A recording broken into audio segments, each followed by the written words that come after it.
Welcome to Creative Courage Chats, a search for a new understanding of creativity and problem solving. I'm Alex Raffi.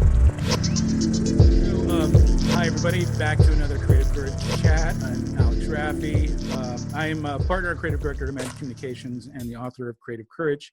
And this is a platform where I like to talk to people that are creative in many different ways and are problem solvers in many different ways. And today, Melissa Martin is my guest. Melissa, welcome, and tell everybody. She's my family, by the way. I think that's important to say that we're family. Tell everybody who you are and what you do. You have a few titles behind your name. What do you do? I think the one I'm most proud of is cousin-in-law. So far. I would think so it would be that U.S. Marine Corps, but okay. That has gotten me far. People realize, oh, Alex Raffi, whoa, Creative Courage guy? Yeah, I get very that. I get yeah. that. No.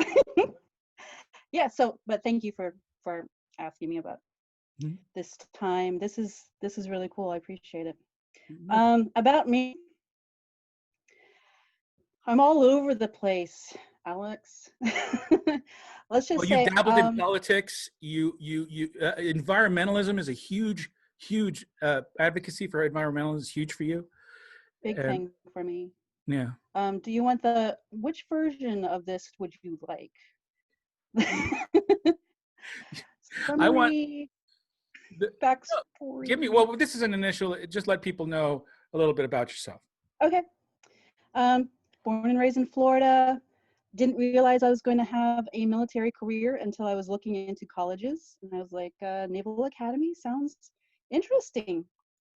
Wanted to serve my country anyway somehow, and it was free. And so I was very fortunate to be able to have gone through that experience. And after that, I was commissioned a Marine Corps officer. Spent a few years in before I was able to apply for the law education program, and I was able to get it. They sent me to law school, and I finished the remainder of my Marine Corps career as a judge advocate. And I've been in all sorts of areas of law, and just the way that the Marine Corps Judge Advocate Corps is arranged, and attorneys have the requirement, the professional conduct standard of being a practical expert on everything you're supposed to be doing. And even though they put me in they put all of us in a different fields between 1 to 3 years, they switch you out. And so I'm an expert in a lot of different things. I wouldn't say expert. I practice in many different fields of law. So that has actually enabled me. I'm sorry, go ahead. No, I was just going to go into exactly where you were going already. So yeah. It was a direct advantage for how I've been able to approach a lot of these issues. Like if I was only in one area of law, I wouldn't be able to pick up on all other things. And in fact, the spectrum of law that I've been able to practice in, if you relax your eyes, blur your eyes a little, cross them, you can see the purpose of law and the whole constitutional framework and how things work or should work. And so that has actually been able to provide that backdrop from which I've been able to launch a lot of my efforts. So, go ahead. I think that's pretty. See, this is what I like about this, is that you went into serving the country, you went into law, but I don't think that at any point did you discount or discredit the goals you wanted, big picture goals, which I think you're pursuing. With this skill set, you found the value of your skill set and included that as well. A lot of people, they think it's like, oh, I have to start following my heart or my passion, and it becomes like a self-fulfilling prophecy where it drives you because you're following a certain direction. Right. But you seem like you've just always done it, right? I've been surfing whatever wave was coming at me. And but you're aiming the board in a certain direction. Yeah, and I kind of, it's kind of a trust slash faith type thing for me. You know, I had to make a hard decision in high school when I was deciding between a military education and career and an art degree and and career. The other option was to go to Gainesville and pursue that angle. And I came to the conclusion that what I had really loved about art and what I appreciate in art, and some of my own, I don't like to say talents, but my predisposition for being able to do this or that in art, they were special insights that I've been able to use and apply throughout my life. And that hasn't stopped me from, you know, painting or drawing or doing other things that I still like to do. In fact, it probably saved the novelty for me. But I'm glad I made the decision, because the value of art to me is exactly how you've laid out in many of your talks and books and presentations, is that there's a there's a creative in all of us, and it's really that courage and that bravery to be authentic about it and apply it to your life however you will, wherever you are. So I'm a big believer in Alex Raffi. Well, So well, in your cause, that you're being way too kind to me, but you know, but so you've been, like you said, the environment is a big issue for you, is a big important part of what you have been pursuing and trying to, you know, especially locally in Florida. I even see behind you, that's a local, the is that, what is it, a crane, the cranes in the picture behind you? yes, they're a type of stork. I forgot Yeah, what they're called, but you no, can't see it. because in the You logo see that or you go had, ahead, babe. is that Chris. Chris? Yes. Hey, Chris. So, Hey, I just wanted to say hi. hey, Really Chris, miss how you doing? It's good to see you. Love the beard. Oh, thanks. Yeah, you know, quarantine. What are you gonna do? It's a. Okay, I say got hi away to with it. Debbie and Ellie. I will. I will for sure. Sorry to interrupt. Yeah, No, you no, are. no worries. So yeah. So the environmental side of the thing, I think I'm Yeah. curious. I'm just curious about. I mean, I'm curious about a lot of the things, and we've talked in depth for a while in the past about some of this. But Mhm. the passion you have for local government and for the potential of local government to solve some serious problems that are going on in the environment. Where did that come from? I mean, is that since you were a little girl, or is that something that you noticed? Where did that come from? I knew at an early age that I was built to help. I knew Hmm. I was a helper, you know, and I Yeah, like knew Mr. that, Rogers talks about the helpers. yeah, it's just, Yeah, it's not, and you just, some people know it at an early age. And yeah, I was yeah. fortunate to be one of those people. So, That's awesome. so knowing that, I realized that, well, I don't know if it was nurture nature, you know, I don't know if it was intrinsic or someone told me to, but I've always been drawn to the study of human nature and human psychology and and systems engineering, just how things work, what the flow chart looks like and why, and making sure that all biases are removed and things like that. I dwell on that stuff. You can ask Chris, it's annoying to him.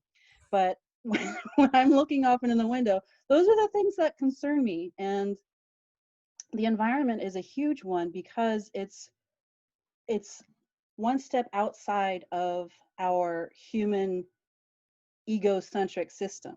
There's no real good, solid voice that's able to speak up on behalf of nature in our court system and have something to do about it. It's always how nature is related to us and our rights to that relationship. And so we Okay. see a lot of environmental problems because we've been treating it like property, and we have the full right to destroy our own property. So, so that, you know, it's predictable. It's the foreseeable outcome of our current system. So go ahead. No, I think that's an interesting approach, and I think that it's see, what I like about you is you always throw these kind of important questions out on social media, or information. And you can tell that it's done thoughtfully. And I think in your head, you're thinking of the opposition to the idea in the language. And I think that's the lawyer in you maybe that does that. I'm not sure if that's natural or because it's always very well presented. And then when there is an opposing view that usually is kind of flippant, it's kind of, I'm just saying, it's based on agendas and things and propagandas a lot of times where people throw out what they've heard as their opinion. And your answers are all never, ever argumentative.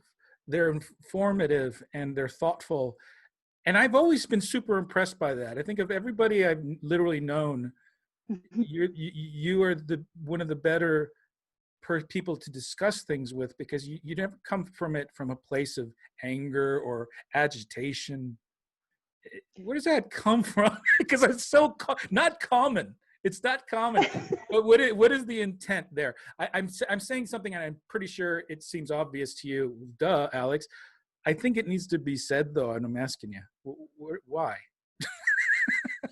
Why don't you get annoyed like everybody else on the internet? I think there's two main points to answer your question. One, and I think Ellie might even be able to speak to this, but just being from two different races, two different worlds, you come to all things with an open mind. And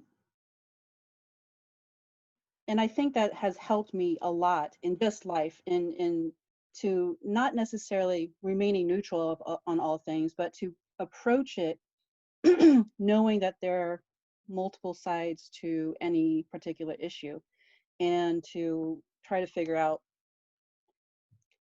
the dynamics surrounding all of, the 360 look at the issue. The other thing is that I have the bad habit of presuming the best in people. And I think that might be a lost, not art, but just something that's not embraced in today's social media driven culture. Right.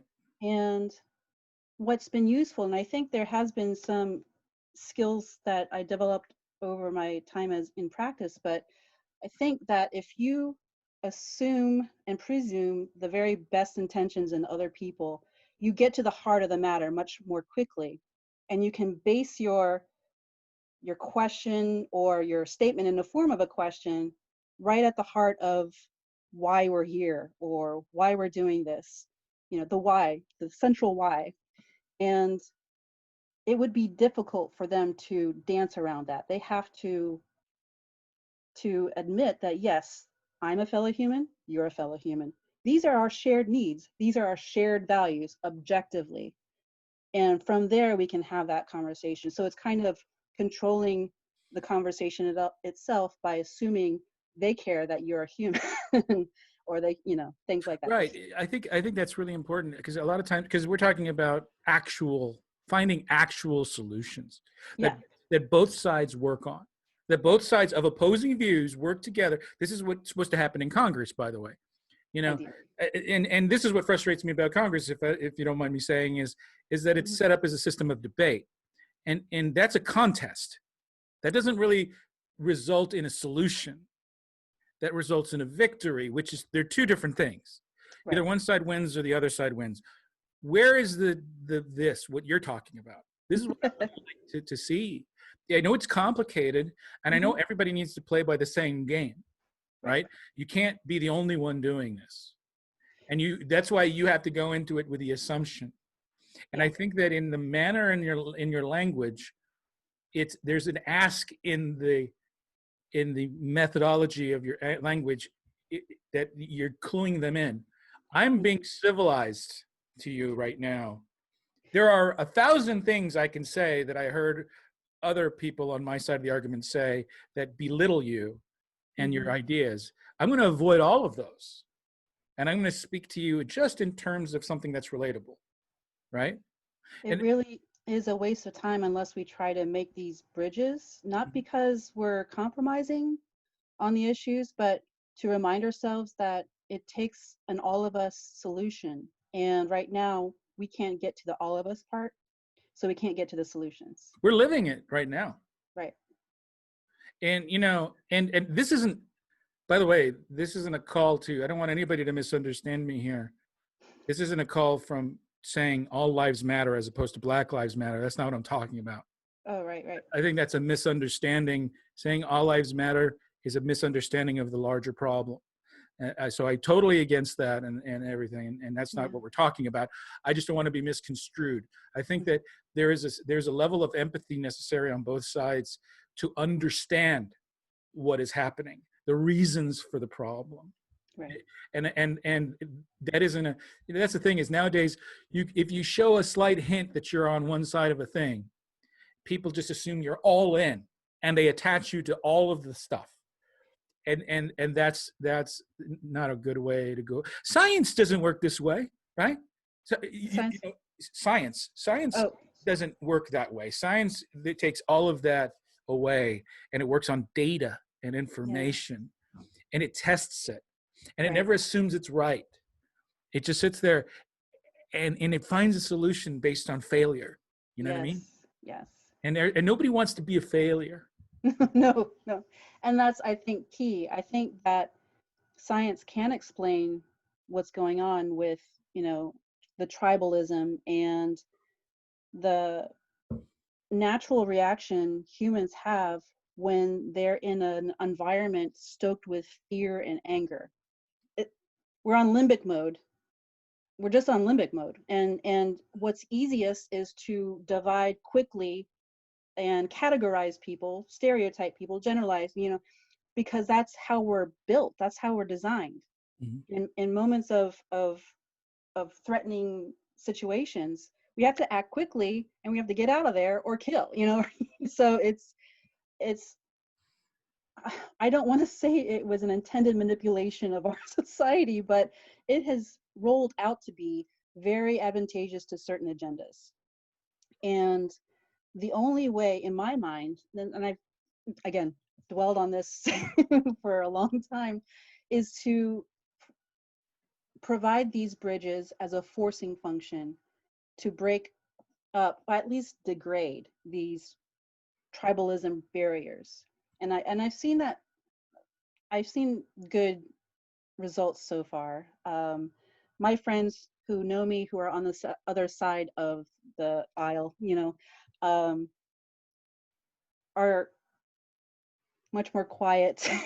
they're not as readily making these inflammatory, derogatory type accusations of the other side of, you know, whatever side. But and if they do, I have grounds to say, hey, are you talking about me?